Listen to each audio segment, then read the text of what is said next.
मेरा ही घर पड़ता है निश्चित वेश 14 कोष की राजपाट इस निषेधाश के अंदर 1600 पलटन हाथी हथियार घोड़ा घोड़सार सारा निषेधाश के अंदर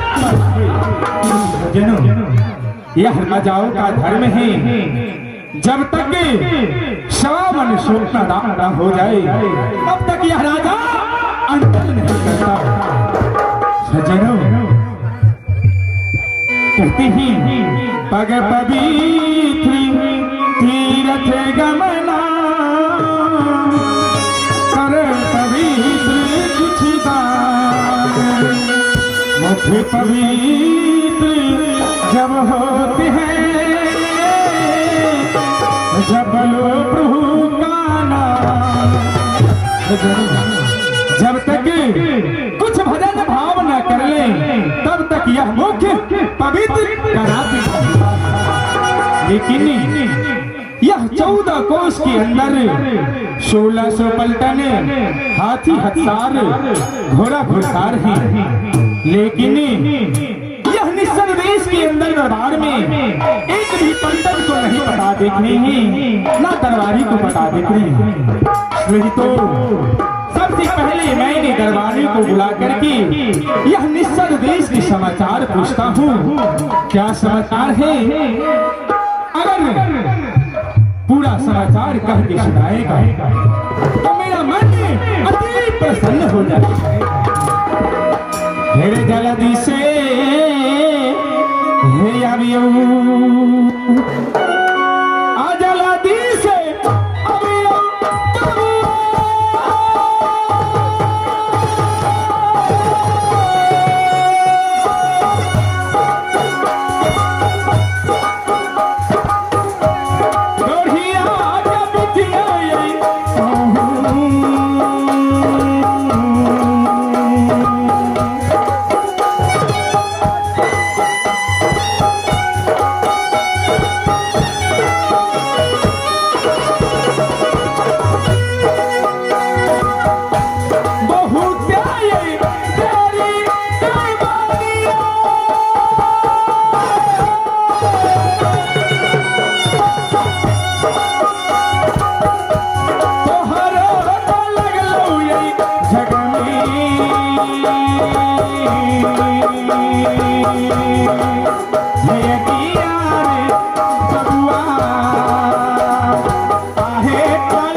दरबानी बोलिए महाराज। ये बताओ कि यह निषद देश के क्या समाचार है? बिल्कुल आनंद है महाराज, क्यों नहीं बिल्कुल बाबू? आनंद है।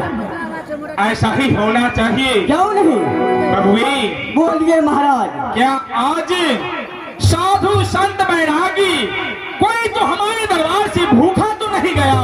महाराज आपको आज्ञा का मैं अवश्य मालूम करता हूँ। कोई साधु, कोई संत, कोई प्रजा, कोई राजा, सभी आए दरबार में, सभी को दान किया हूँ महाराज। क्यों नहीं बबुए, ऐसा ही होना चाहिए। महाराज जो भी नहीं आता था महाराज लोगंद, उसको मारते मारते ले आया। हरामी। अरे बबुए बोलिए महाराज। अगर पहले तू उसको मारोगे पीटोगे, उसके बाद तू उसे भोजन कराओगे, तुम्हें इससे क्या फायदा मिलेगा? महाराज आप तो स्वयं बोला था जितने महाराजी गंग है, जितने बाबाजी गंग है, सभी को ले आओ मंत्री। बबुए बोलिए महाराज। मैंने बोला था कि सभी को आदर पूर्वक मेरे दरबार में बुला करके उसे भोजन करा करके 5 टुक बस देकर हमारे दरबार से विदा करने के लिए, कि तुम्हें बोला था पकड़ पकड़ के रगड़ के लाने के लिए। नहीं महाराज, सभी महाराजी गंज आया, 1-2 जंगल में पड़ गया था महाराज। अच्छा। धान के रूप में गहूम रोप रहा था, नहीं ध्यान कर रहा था महाराज। ठीक है बबुए। उसी समय मैं उस महाराजी को पकड़ के ले आया। जितने जितने भी वस्त्र है, जितने भी सोना चांदी है, मैं बहुत को लुटाए महाराज। क्यों नहीं बबुए, कहते हैं तुलसी पक्षी के पिए, क्यों नहीं महाराज? घटे न सरी पानी, धर्म किए धन नाही घटे, कह गए दास कबीर। क्यों नहीं? कितना है धन, दान पुण्य करने से कभी धन नहीं घटता है बबुए। क्यों नहीं महाराज? जितना धन दान पुण्य करोगे उतना ही और ज्यादा होता है क्यों नहीं? क्यों नहीं? बबुए। बोलिए इसीलिए किसी को दुख नहीं पहुंचाना, दुख नहीं होना चाहिए। जब तक निषद देश रहेगा, जब तक सूरज चांद रहेगा, तब यह राजा नल का अमर नाम रहेगा। क्यों नहीं? क्यों नहीं महाराज? ठीक है बबुए, तो आज दान हो गया है तो मैं भी चल कर कुछ प्रभु के स्नान करके जल चढ़ा करके मैं भी भोजन कर लूं और कुछ दिन महल में आराम कर लेता हूं। तब तक तू दरबार में खड़े ड्यूटी करो। कोई साधु संत बैरागी आवे तो उसे अपने दरबार में बुला के लाना है। अच्छा महाराज, जितने भी साधु आ गए उसको कोई भगा देंगे, बुला लेंगे, बुला लेंगे। बुला करके भोजन करवाना है। क्यों नहीं? क्यों नहीं महाराज? आप जाइए महाराज। ठीक है। आ चली हम हलिया प्रेमी, अपनो हम हलिया में सगनी।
मेरा ही नाम है पुष्कर दीवाना। इस दिशा देश के नगर मेरा घर पड़ता है। 1600 पलटन 14 कोस के राजपाट निशा देश में था, अभी नहीं। सभी राजपाट जुआ और शराब में मैं खेल करके हार गए। अब मुझे कुछ नहीं बचा। अब मैं जा रहा हूं यहां से जंगल की ओर। किसी तरह अपना प्राण दान कर दूंगा और जंगले में समाप्त हो जाऊंगा।